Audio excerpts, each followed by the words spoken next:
Hey there. So it's Christy or Astrid, Astrolabe or Skyfire or whomever. All the fun manifestations. It's New Year's Day 2022. And pardon me. I had my regular Saturday sanctuary call, which was really lovely, and I got all plugged into that. And it was super, super juicy in terms of kindness and being really courteous and loving to each other. And that was really amazing. And after that, I talked to one of my friends from there. She's become a soul sister of mine. It's really lovely. She just called me on the phone and we chatted for a while and was able to talk about a couple things. But one of the topics that I wanted to cover in this is kind of spiritual, but actually more maybe psychology. But it came to me, so I wrote them down. Is an idea because as human beings, we want as many ways to categorize ourselves as possible. It seems like so. If categorizing ourselves by the way stuff was hanging out in the sky above the planet when we were born might make a difference, or we can categorize ourselves by that, or birth order, or you name it. Myers Briggs, Enneagrams. Oh, I did a fancy, what is it? I'll have to come back to that. One of those, like a DNA, phooey. It's the ones that has the super generators and the generators. Anyway, you guys probably know what that is. I've done that too.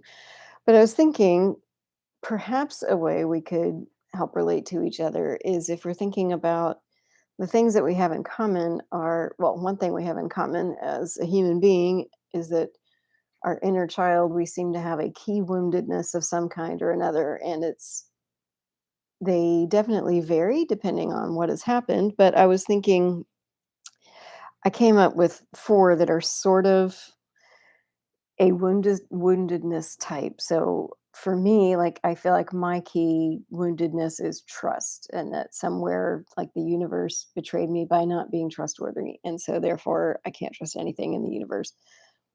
And that's my thing, is to learn to trust. If I can heal that, then I get to nirvana.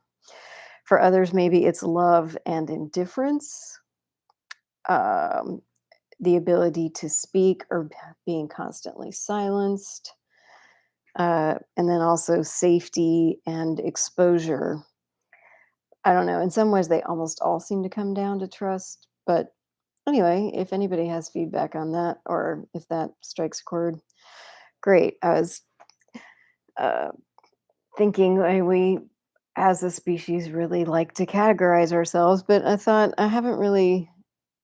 I've seen books about healing your wounded child and healing the healer and stuff like that, but kind of this idea of that there might be key woundednesses that could be in categories of four, five, three, I don't know, but that maybe by delving into those might provide particular paths for healing, depending on which category of that you feel you fit the most. Maybe I'll write some notes down about that or put out the energy for somebody else to write that all up. I don't know. So I thought I'd share that with this little community of four, or however that may be. I know it's a lovely small place for me to hang out with people I know. What else was I going to talk about? Oh, I found myself when I was talking to my friend. Um, oh, this is a spiritual thing, is how we perceive ourselves, like what we consider the almost innate architecture of what makes me how I see myself as Christy Lee, the human being, right? That and the experiences that I think I've had, according to the memories that I think I have, the memories that I access anyway, which is now the story I tell myself as what I've experienced in the universe in which I find myself. And I realized by saying all that, it's like all the caveats, but it's because that's just how my mind works. I am pretty grounded and recognize that this is reality enough. But I do tend to put those caveats there that the whole sleeper agent Cylon, like, oh, I only really know who I am. I just had that as my Cylon birthday, which I think I already talked about on 12/11/21, which is a palindromic number and just seemed really important. I mean, Cylon is just, ugh, that's not really the good word for it, but just that being able to feel like I am in that, in my dharma of really being able to see things clearly in that I am both the architect and I am in my own architecture. I am the observer and the observed. I think there's probably a Jungian term for all that too. I tried to read some Jung. I think he was onto a lot of stuff. Anyway, this is definitely rambling. I'm also needing to look into some Neoplatonism because I think I might really grok and groove on that. I can add Neoplatonism to panpsychism and all the fun philosophies that have come my way that seem really interesting. Oh, I had a thought before all of that fooey. Oh, architecture. Right. So when I was talking to Katie, Catherine, I was saying that I've kind of had this come to my higher self moment of not I haven't been singing in a choir for a decade now. And I've just continued to think of it as being an absolute aberration to the rest of my entire life, which is being an active musician somewhere in some capacity, always, always, always until the last 10 years. And that I really am struggling to be okay with that being like a part of my past and that I'm not actively lamenting the fact that I'm not doing it, but also recognizing I'm not pursuing anything enough because I'm a snob. I have only sung in very high caliber ensembles, and that's the only thing that I want to do if I do it and when I do it again, but to kind of be okay with that and go, wow, maybe I can actually be a full, complete person, not only a full, complete person who doesn't put ethanol in her system and lives a full, rich life without that, but also that is okay that I am not actively singing or being a musician anywhere.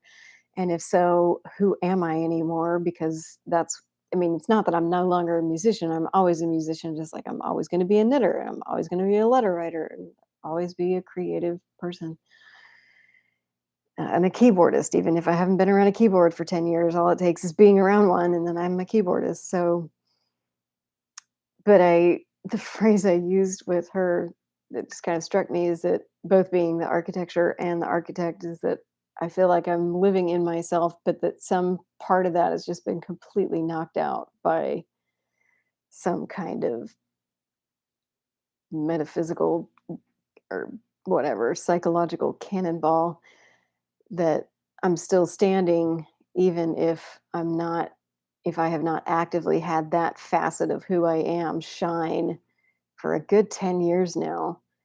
I can still be me without that, but that feels like I don't know. It just feels weird because I've always been that, right?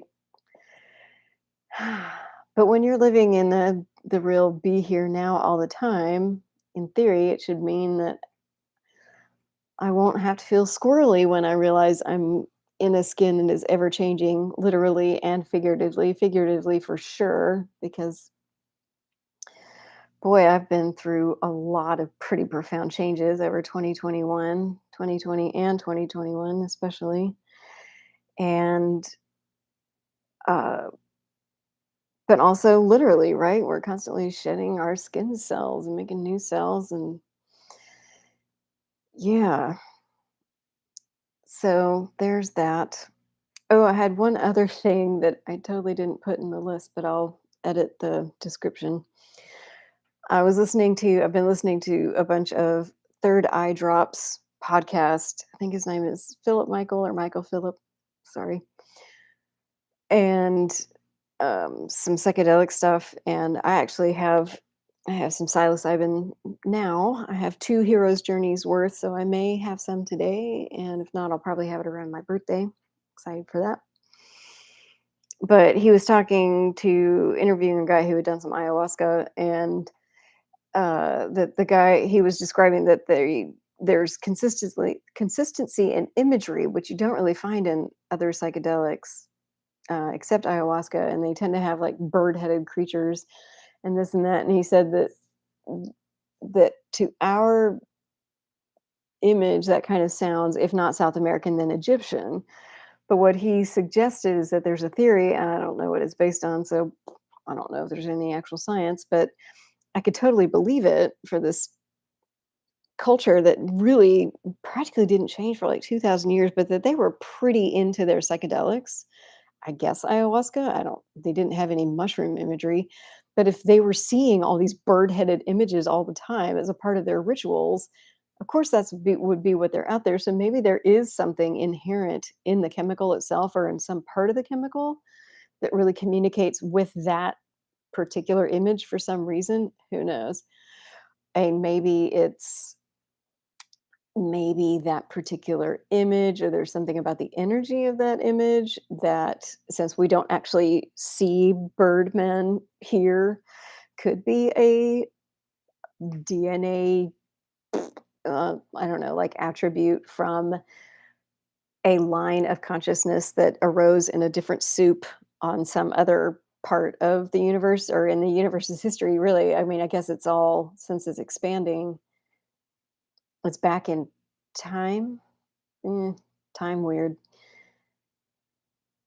Anyway, so maybe that image is from elsewhere, and that's why it seems funky to us, but it might there might be just something in that particular chemical, and that once that chemical is activated in the particular organic material in our brain, that somehow that lights up. I don't know. I mean, I think actually there could be something of the actual like neurological impulse, that electric something, when that image appears, that something has happened in the chemical and is reacting with the brain that is actually, maybe that's some kind of quantum entanglement thing that might happen. Hence, it generates the same kind of pictures in our brains. I don't know. Uh, I don't think it breaks physics, and a quantum entanglement doesn't, but who knows? Maybe there is something really special about the way those the actual proteins or whatever they are um, do something in our actual carbon-based life forms, and maybe they're able to do the same things for, say, silicon-based consciousness entities. Yeah, who knows? I mean, there's probably some science there that would stand up for that. So that's somebody else's sci-fi novel and not mine.